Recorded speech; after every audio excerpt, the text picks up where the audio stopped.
Welcome to the Skeptic Zone, the podcast from Australia for science and reason.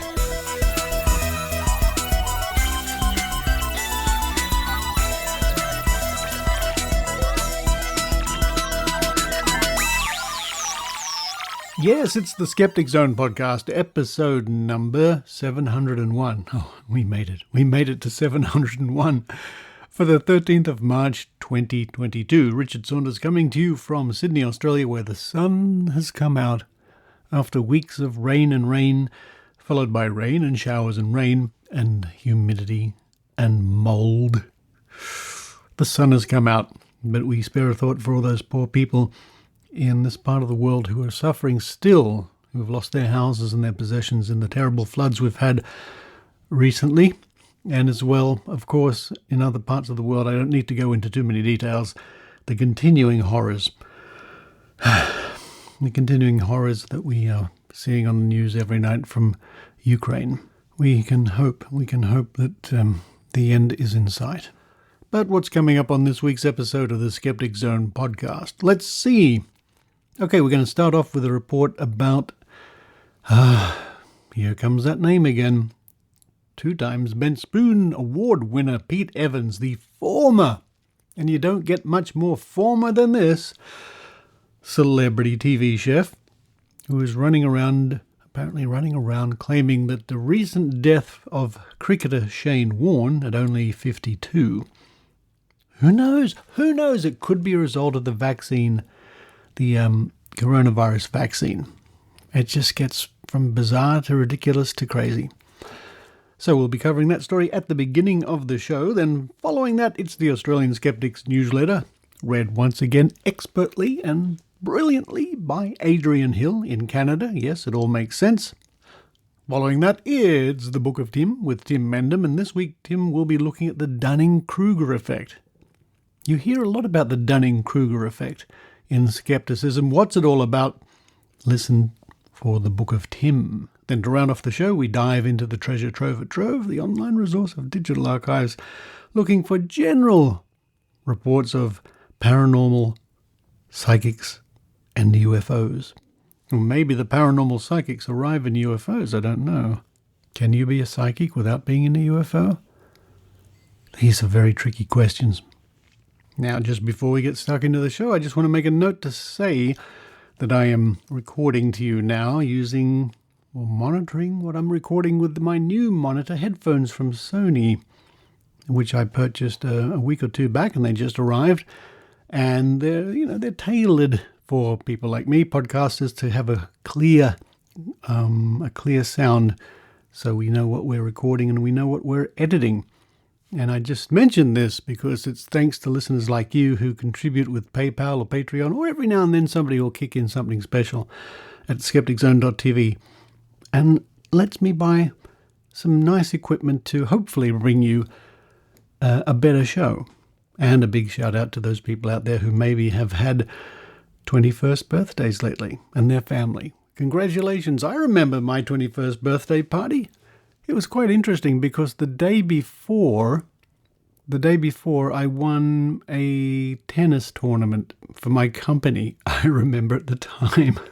That was quite good. I was quite pleased about that. So happy birthday to everybody having a birthday too, of course. May the skeptical fairy godmother angel from the internet bring you something nice. But now it's time for me to look for something nice. I'm going to run downstairs and have a nice cracker with some nice peanut butter. That sounds nice. While I'm doing that, I hope you enjoy the Skeptic Zone.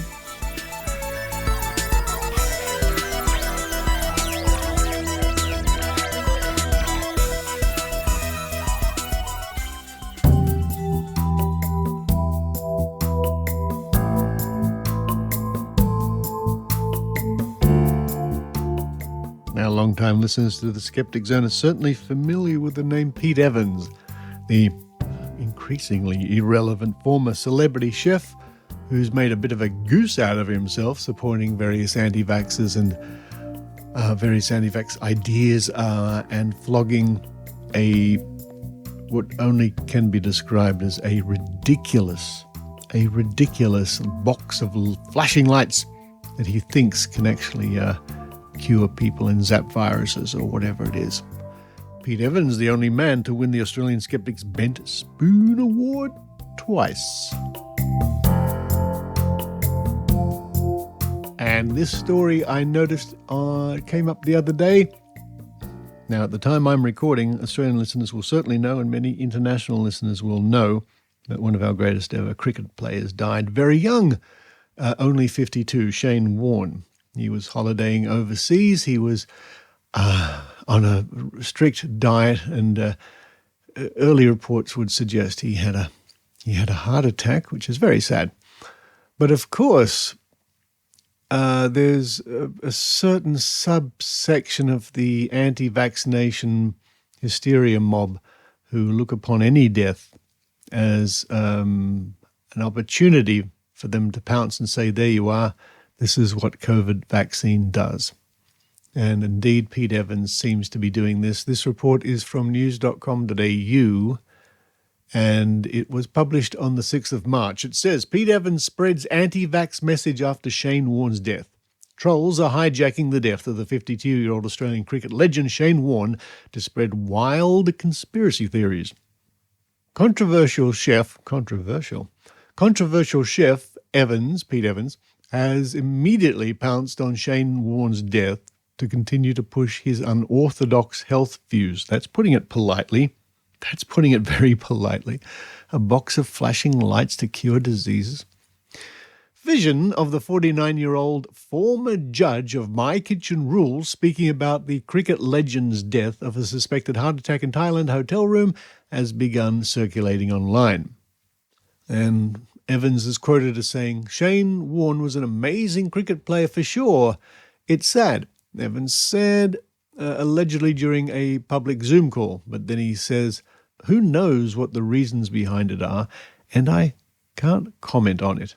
However, he goes on to say, so many doctors I've interviewed have been screaming for the last year and a half, saying the vaccines are going to cause death like we've never seen across the planet. And they've all been predicting we're not going to see the outcomes of this or the real side effects for the next 3 to 5 years. We're witnessing it happening with athletes on the field, and there's a reason behind that. And the story goes on to say anti-vax trolls also targeted the comments section of Facebook posts from media outlets reporting Warne's death on Saturday. They were also prevalent on Twitter as they referenced fellow Australian cricket legend Rod Marsh, who suffered a heart attack and died on Friday. Yes, one of my boyhood heroes, Rod Marsh. He was in his 70s, but when I was growing up, he was one of the huge cricket stars of the day. Quote, both dead within 1 day of each other. Shane's last tweet was about Rod Marsh's death. Vaccine injury or coincidence? End quote, one person tweeted.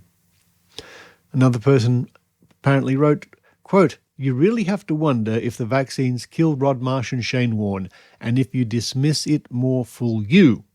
And again, he was killed by the vax. You are a moron. An evil moron at that, if you don't see it.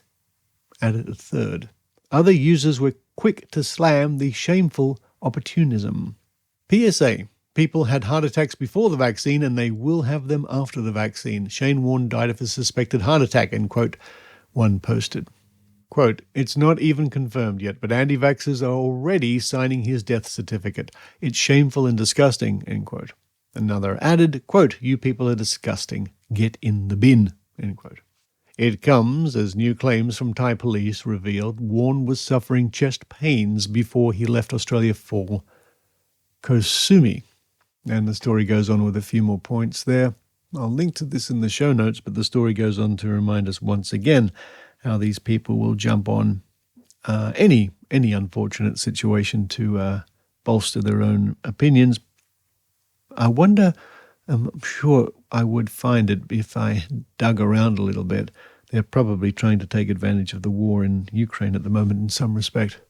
And it's been brought to my attention on another headline here, and it'll probably be more widely reported The Age was reporting Warren had just finished an extreme diet before death, says his manager.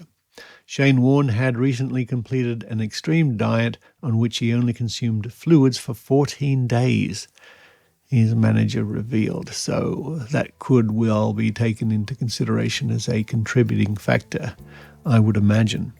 And I've always taken the attitude that whenever I've dieted over the years, which I have done, I just take the slow and steady course.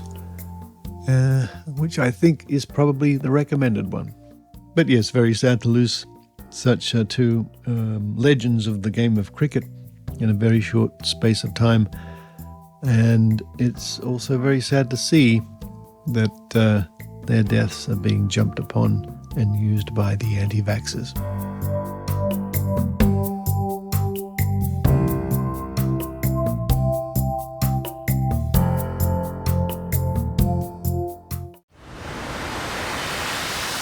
I started listening to Ono, Ross & Carey shortly after I broke my arm. I couldn't get my book started. It was just after my landlord died. I was allergic to water. I was lost, honestly. I knew it was time to make a change, and that's when I turned on my preferred podcasting app. What if all the answers I was looking for? What if they were all right here? There's something about Oh No, Ross and Carey that you just can't get anywhere else. They're thought leaders, discoverers, founders. I'd call them heroes. Healers. Luminaries. Ross and Carey don't just report on fringe science, spirituality, and claims of the paranormal.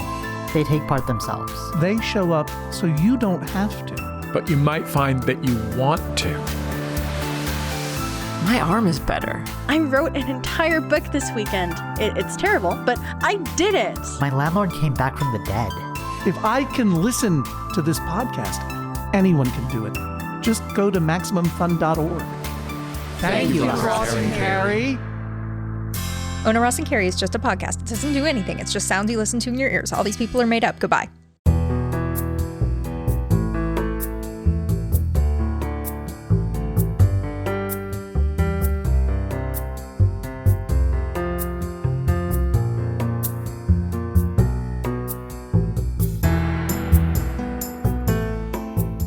Hello everyone, it's Adrienne Hill from Canada here, and I'm excited to read the highlights from the Australian Skeptics newsletter. This is newsletter number 143. You can subscribe to this newsletter and get it delivered to your inbox every other week, complete with links to all the stories. Just visit www.skeptics.com.au. But now, let's get to the newsletter and see what Tim Mendham has lined up for us.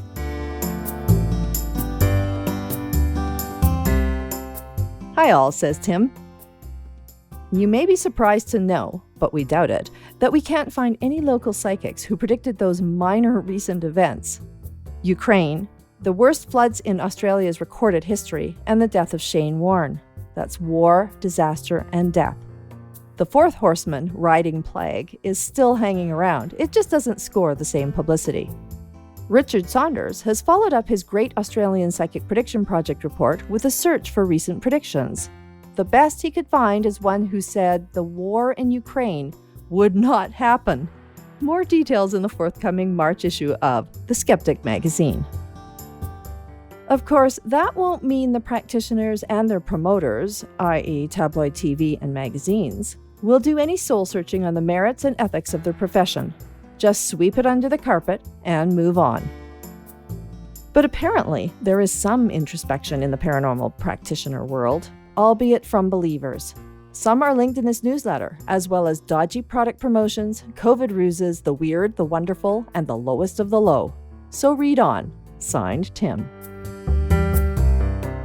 TGA's small fine for unlawful advertising of TENS device.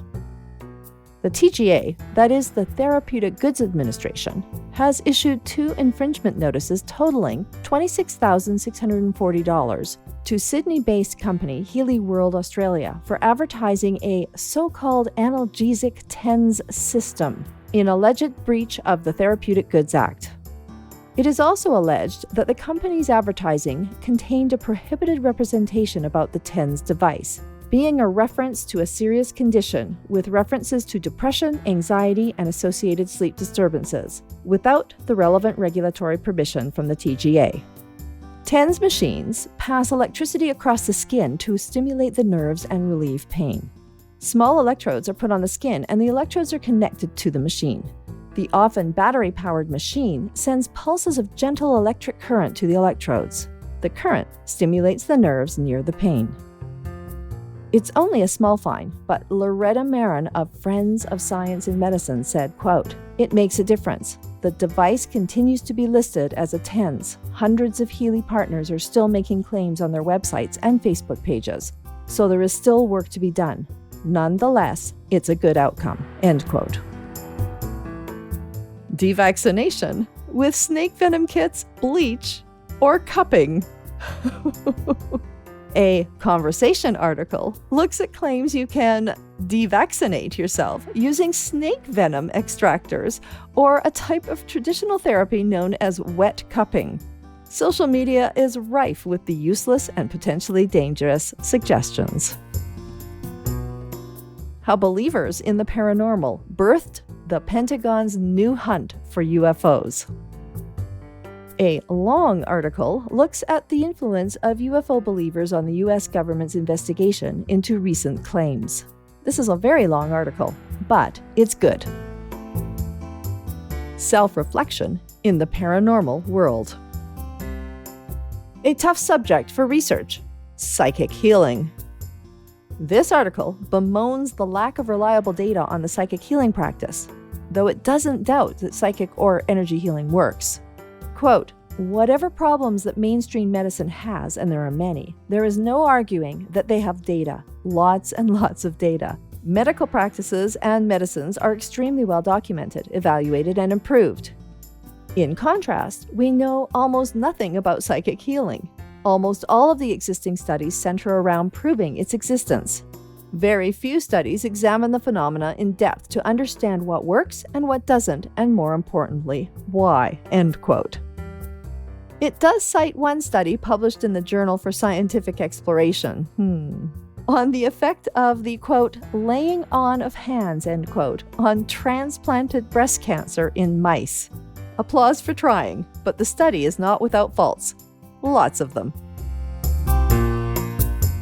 Meanwhile, possible drawbacks to being a psychic medium can be managed. Bad vibes, bad relationships, but no mention of bad premise. This could easily slot in down the bottom because of its actual lack of insight, while claiming to be insightful.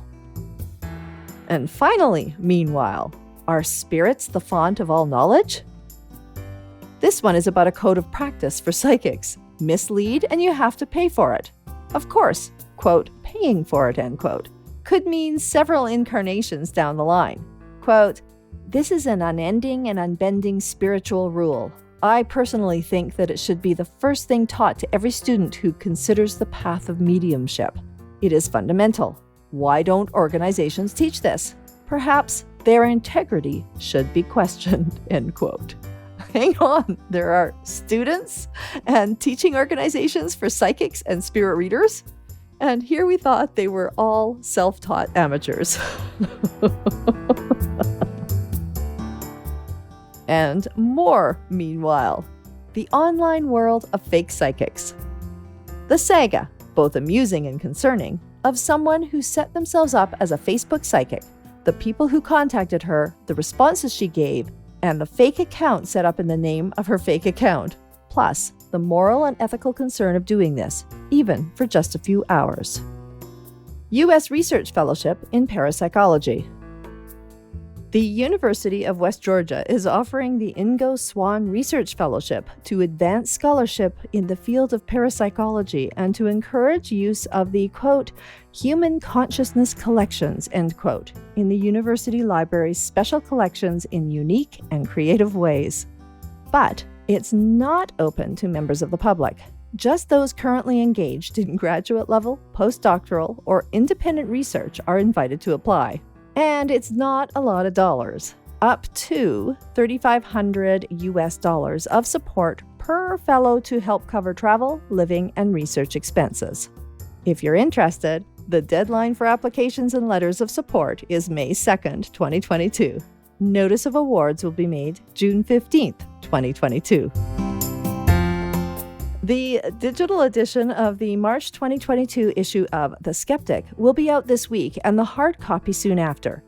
But in the meantime, you can't really go past the December 2021 issue. It features complete coverage of the Great Australian Psychic Prediction Project, possibly the largest of its kind ever undertaken and destined to be a reference for future discussion on the topic of psychics. The issue also features articles that analyze common myths about COVID by anti-vaxxers, the Nuremberg Code's supposed implication on vaccines as experimentation, and vaccine compensation schemes, proof that vaccines are more dangerous than authorities claim. Both articles make great reference works to put in front of hesitant or anti-vax people who cite such claims. So if you haven't subscribed yet, now is the time to do so. Contact the editor if you're not sure if your existing subscription needs renewing. Items of interest. Winners of the Lowest Slimes Award. It's a new one to me. Pete Evans spreads anti-vax message after Shane Warren's death. Started by Pete and continued by trolls, suggestions that the recent deaths of Shane Warren and fellow cricket legend Rod Marsh may have been caused by vaccines. Quote, both dead within 1 day of each other. Shane's last tweet was about Rod Marsh's death. Vaccine injury or coincidence, end quote, one person tweeted. Quote, you really have to wonder if the vaccines killed Rod Marsh and Shane Warren, and if you dismiss it, more fool you, end quote, wrote another. Quote, he was killed by the vax. You are a moron, an evil moron at that, if you don't see it, end quote, added a third. Need we say more? I don't think so. That's pretty sad. Middle Eastern horror movies. On a lighter note, something that is probably not on your top 10 list of film genres, or indeed one that you might not have thought even existed. But here you have vampires, ghouls, torture, and revenge of the most gory sort. Finding where to see them, though, might be a problem. Does Netflix have a category? Middle Eastern horror movies? Haven't seen it. Misleading headline of the week. Binder blames Qatar Motorcycle Grand Prix practice slump on paranormal activity. No, he didn't really blame the other side. He says, and I'm going to say this in my Canadian accent, quote, we had, I don't know what to call it exactly, but it was a bit of paranormal activity where sometimes I'd close the gas and go down gears and I'd have engine brake. And other times I wouldn't, so we had some small issue there that we couldn't quite figure out. So, the boys are at it now and they'll fix it. Other than that, I'm quite happy. I feel good on the bike. I just couldn't really push to the limit because I wasn't sure what I'd be getting going corner to corner, end quote. In other words, he's referring to the movies, not something truly woo that went wrong with his bike. It's fixed and nothing to see here, folks. So time to move along. There is more to read in the newsletter when you sign up, but for now, this is Adrienne Hill signing off from the land of milk, maple, and moose, Canada.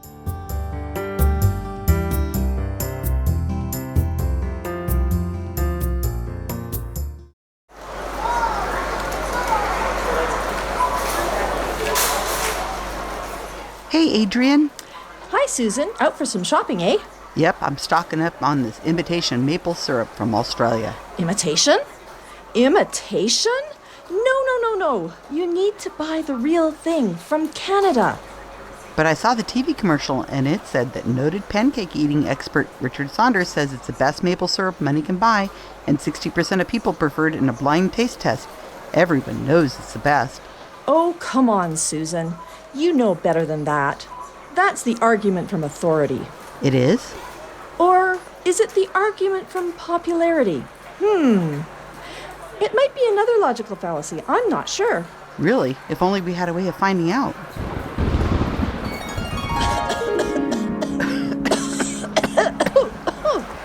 Hello, everyone. Oh my, it's the skeptical fairy godmother angel from the internet. Yes, that's right. But how did you know who I am?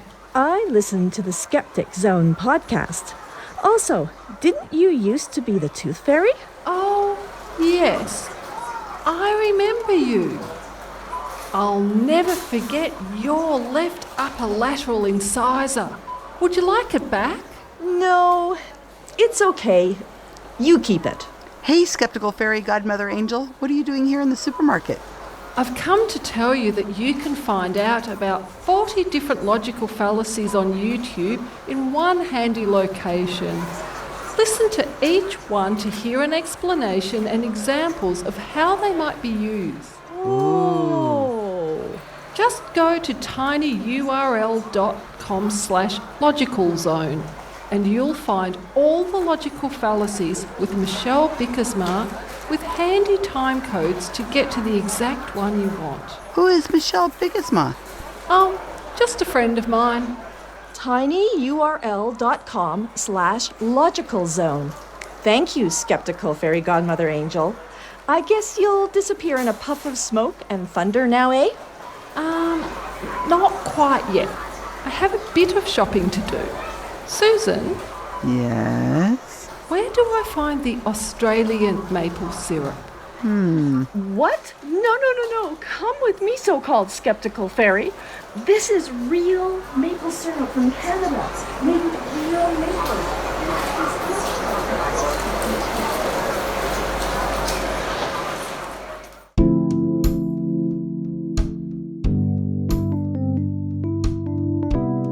And now, a reading from the Book of Tim with Tim Mendham.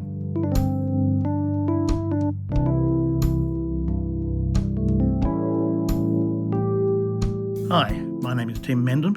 I'm the editor of Australian Skeptics magazine, The Skeptic, and Executive Officer of Australian Skeptics Inc. And today I'll be reading from The Skeptic magazine, March 2018, which is volume 38, number 1. And we're reading from the section of the magazine called What Goes Around, which starts off with a sort of a fascinating bit of trivial information and through various connections works our way back to where we started from, in a circle.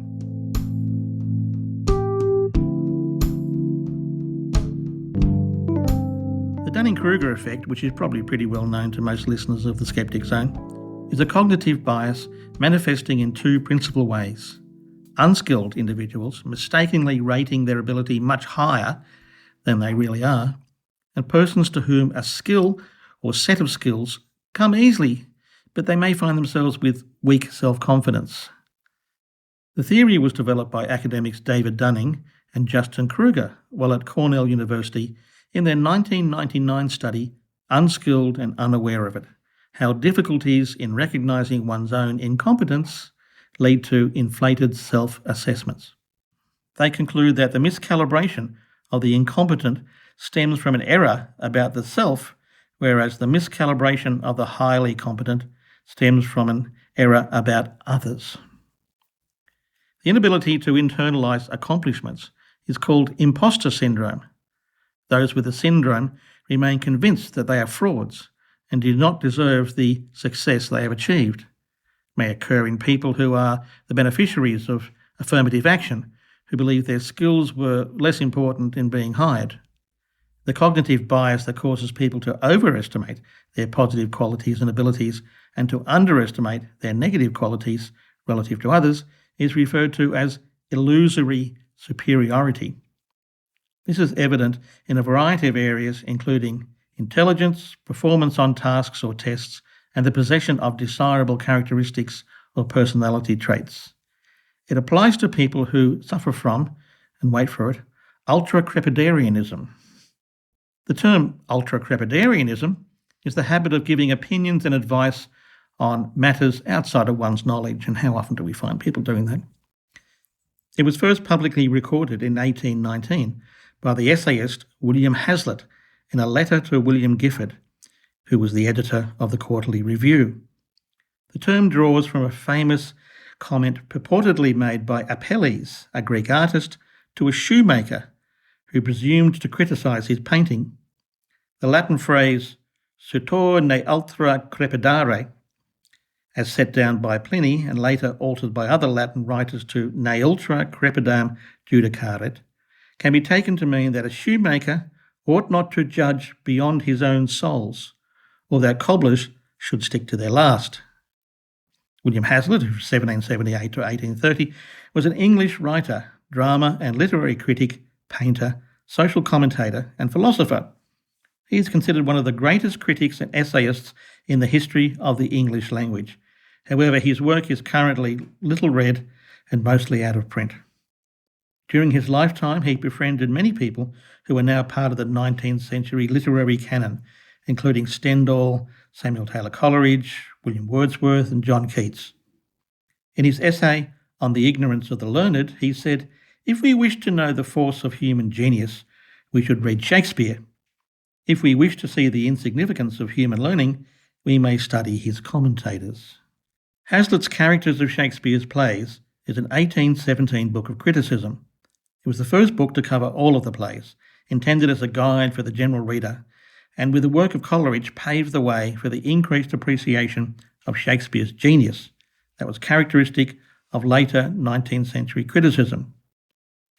Hazlitt was particularly keen on the comedy As You Like It, describing it as one of the most quotable and quoted of Shakespeare's plays. And he says, there is hardly any of Shakespeare's plays that contain a greater number of passages that have been quoted in books of extracts, or a greater number of phrases that have become, in a manner, proverbial. Hazlitt describes As You Like It as the most ideal of any of Shakespeare's plays, where, he says, wit runs riot in idleness, like a spoiled child that is never sent to school. He adds that it is a world of thought and imagination, not action. It is not what is done, but what is said that claims our attention. And there are many well-known words. Probably the most famous quote from the play is, "All the world's a stage, and all the men and women merely players. They have their exits and their entrances, and one man in his time plays many parts, his acts being 7 ages." But equally memorable is a quote that goes, "The fool doth think he is wise, but the wise man knows himself to be a fool." An early depiction of the Dunning-Kruger effect. And if you haven't read Hazlitt, or As You Like It, you should do that straight away. So that's from the section of the Skeptic magazine called What Goes Around, and in this particular case it was from the March 2018 issue, which is volume 38, number 1. And you can read back issues of the Skeptic magazine going back to the very origin in 1981 for free for most of the issues. And you go to skeptics.com.au, read the magazines and subscribe at the same time, because you know you should.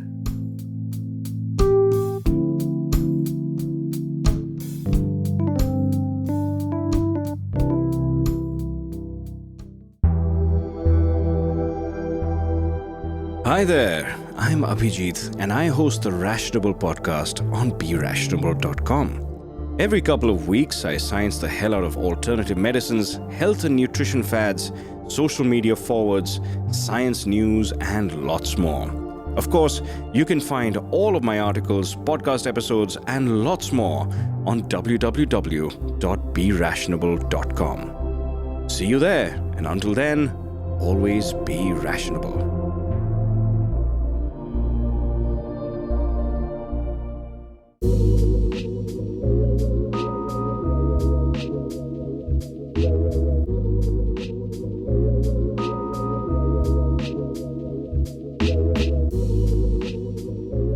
Time once again to dip our toe into the digital archive, the newspaper archives from around the world. Normally it's Trove at trove.nla.gov.au, but today I'm going once more back to archives from the United States. Now, of course, we concentrate on skeptical matters, and I was doing lots of searches, and it occurred to me to put in lots of different keywords. So I put in the keywords UFO, paranormal, and psychic, and found all sorts of reports and reviews and things that covered all those topics. On one page I have in front of me from the Brownsville Herald, dated June 29, 1997, we have several stories. The first one, which I might get to another day, says UFO witness recalls the day Earth was visited. That sounds great. From Roswell. But I will read, today I'll read the other story on the page. And here it is down the bottom. Magazine caters to the weird unknown, by Melissa Matzek, Associated Press writer.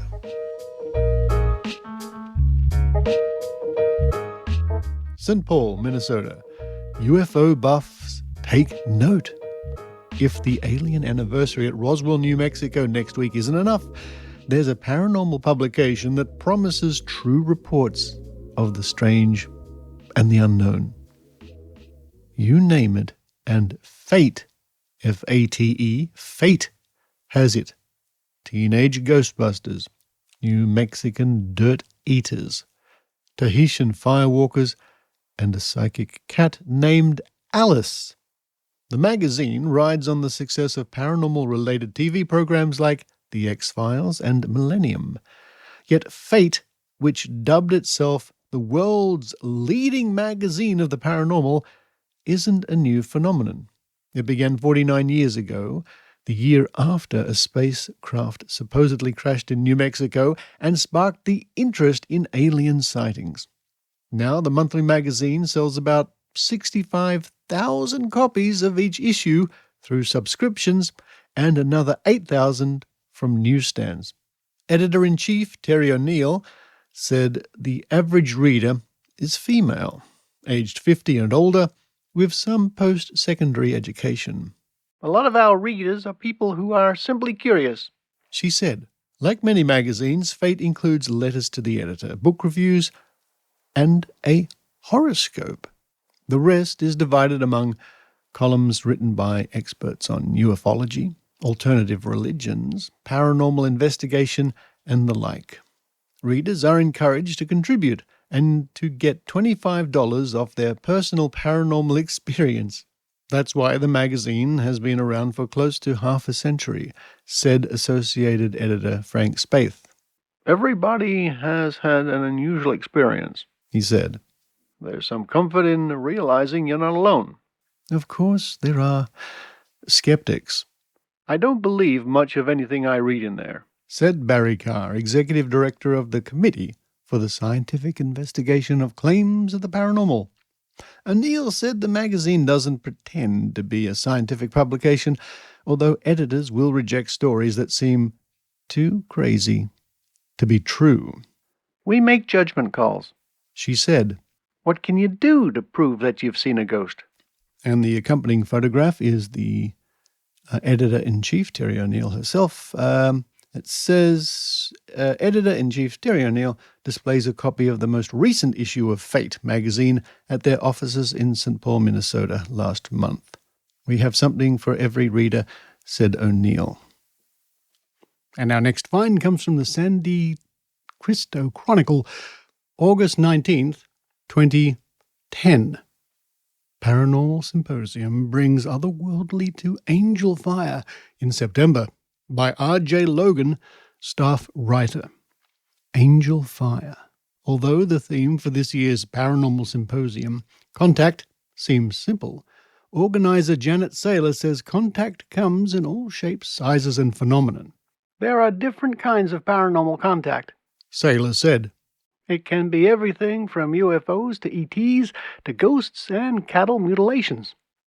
The 2010 Paranormal Symposium and Film Festival lands in Angel Fire September 9th to 12th, bringing with it a colourful assortment of alien aficionados and supernatural stalwarts. According to Saylor, this year's list of symposium speakers is a who's who of paranormal personalities. It's an astonishing lineup, she said.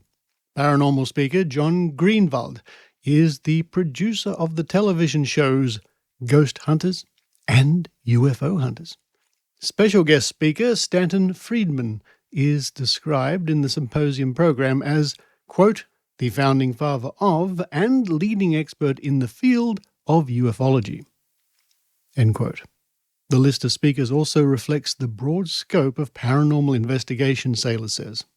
Marissa Ryan is a psychic that works with police to find missing persons and dead bodies, and Nancy DeYoung is a cleanser looking for entities that don't belong in the body. Saylor explained. There's a difference between that kind of contact and someone who is an abductee. This is the second year for the Paranormal Symposium, and attendees will see a few changes. For one, the venue has moved from the Angel Fire Community Center to Angel Fire Resort. This year's event will also coincide with the Sir Arthur Film Festival, a nod to the author and alleged paranormal enthusiast Sir Arthur Conan Doyle, that will screen about a dozen paranormal films over the course of the weekend. Like the list of speakers, Saylor said the collection of films covers several paranormal genres. It's not just UFO movies, Saylor said. There are ghosts, Native Americans, and all kinds of different things. The caliber of films we ended up with is just outstanding. The film festival was put together with the help of Paul Davids, a veteran in the paranormal film industry. He's a pretty big name, Saylor said. He has been inducted into the Roswell UFO Hall of Fame and is very well known. Admission to the various vendor and speaker booths will be free this year, Saylor said. Extras like film screenings or presentations from speakers require a ticket. Saylor said there were several dozen people who had pre-registered to attend this year's event. Last year she counted about 225 people at the Symposium, speakers included. Unlike events such as the annual UFO Festival in Roswell, Saylor says the Symposium adheres to a more austere sense of decorum. What makes it different is that Roswell has turned into a circus, Saylor said. I tend to be a little more serious, and the people who come here are generally interested in this stuff. Still, the Symposium is not exclusively for those who already believe. Skeptics and cynics are welcome to come, peruse the booths, and hear from speakers. Anyone can come in, Saylor said. I wanted to give people who are not quite believers and didn't want to spend a lot of money the opportunity to dabble. They can just come up and dip their little fingers into it. Saylor's organization, the Alliance Studying Paranormal Experiences, is behind the Symposium and Film Festival. For her, the dissemination of information is one of the organization's primary goals. I like to have fun like anyone else, but I'm not messing around when it comes to information. Another goal, as Saylor noted, is outlined in the Alliance mission statement, is the promotion of tourism events. To help with that promotion, the organization was recently awarded $10,000 in lodges tax money from the village of Angel Fire. Saylor is adamant that the Symposium, as well as other events she hosts throughout the year, are a sound investment for taxpayer funds. It will give us a leg up in promoting events that haven't been as big, Saylor said. There's not a whole big audience in Angel Fire, but there is a big audience around the general area, and we can get more people come in for some of the Sunday events to make these bigger to increase overnight stays. There is also a catch. The lodge's tax money is not paid up front, but is instead a reimbursement. As a non-profit organization, Saylor said coming up with the cash first can be a juggling act.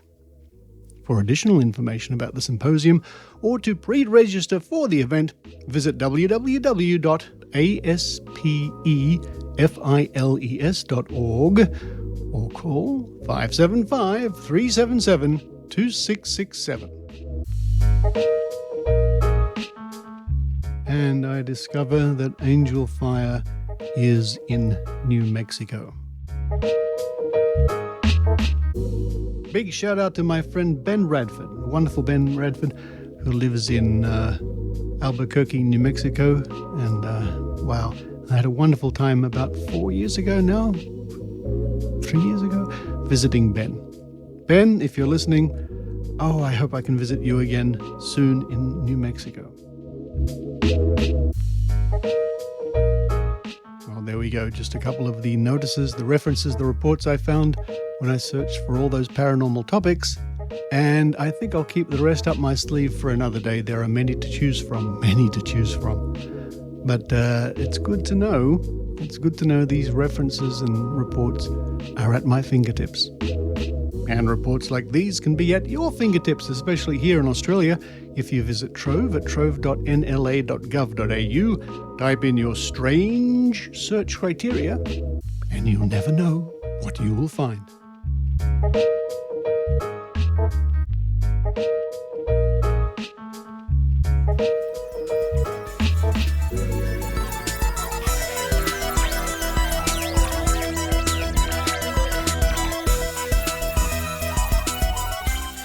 Thank you for listening to the Skeptic Zone podcast this week. Coming up next week, I think we have more of the Book of Tim, although it can't last too much longer. And Tim, I'm going to have to come and visit you once again. Bring one of my new microphones. And this is not advertising, folks, but I'm using, for some of the show now, I'm using the Shure SM57 for those people who are interested in microphones. Normally used for instruments like drums and amps and things like that. It's a perfectly good microphone for voice recording too. Anyway, Tim, I think we'll have to do that soon. Also, the Trove segment next week, we're going to keep looking at these paranormal UFOs with psychics in them, or something like that. And what I've discovered in doing the Trove segment is a review of a TV show I used to watch nearly 30 years ago called The Extraordinary. Sort of like a, what can I say? Sort of like In Search Of, but made here in Australia with lots of reenactments of so-called extraordinary events. So keep an ear out for that next week. And as I mentioned at the top of the show and just now, I couldn't afford to keep doing the show, let alone buy this nice equipment, without the support of listeners just like you. But for this week, with the hope that the coming week will bring us better news from Ukraine. I really hope that. This is Richard Saunders signing off from Sydney, Australia. You've been listening to the Skeptic Zone podcast. Please visit our website at www.skepticzone.tv for show notes, contacts, and to access the back catalogue of episodes going back to 2008.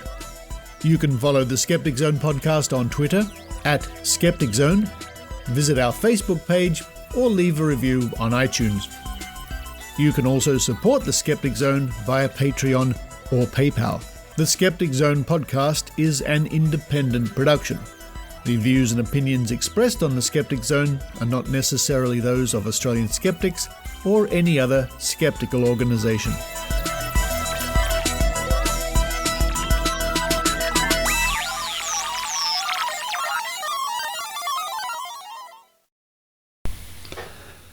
It's been a while since we've played the dice game. I've got two. Well, I'm going to have to take Susan's position. I'll just say 5. You just say 5. I've got 2 die this week. There we go. A nice... 10. How many numbers on them? 10. On that one. They're both D10s. One is a lovely blue colour and one is a very nice yellow colour. How many sides? 10. 10 on each. Oh, okay. Here's the contraption. Right. So, you get to, it's slightly different this time. You put in the chat, you put B for blue and then a number, and then Y for yellow and a number. Oh, we're not just doing the total? Nope. B4, okay. Yes, 6 and 6. Yes, they're starting to come in now on the chat. 4 and 4. All right. I'm going to go B9. An 8 and a 3. And Y6. 1 and a 2, and 9 and a 6. They're all coming in. All right, here we go. So the first one will be yellow. Yellow is 4. So close. The next one is blue. Blue is 6. Did anybody get both of those? No. I got the blue. You got the blue. All right. It's the first roll. Second roll coming up. Second roll coming up, so you can have another guess. You can guess the blue and the yellow. I'll let it ride. Let it ride. I want 9 ride. All right. I'll roll them together. Here they go. The blue is 6, and the yellow is 5. Oh. There's meaning there somewhere. And the last one. The last one. Here we go. Susan will be sad she missed out.